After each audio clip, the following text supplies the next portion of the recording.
রুটি তৈরি করে তুর্কি নারীদের মসজিদ নির্মাণ। ইসলামী ঐতিহ্য বিনির্মাণ ও সংরক্ষণে তুর্কি মুসলিমদের সুনাম বিশ্বজুড়ে। এক্ষেত্রে তুর্কি নারীদের অবদানও স্মরণ রাখার মতো।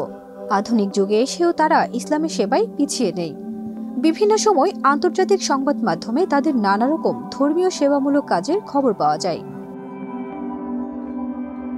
তেমনই একটি খবর, রুটি বিক্রি করে জমানো টাকা দিয়ে মসজিদ নির্মাণ করেছেন তুরস্কের উত্তর পশ্চিমাঞ্চলীয় প্রদেশ বুরসার কয়েকজন নারী।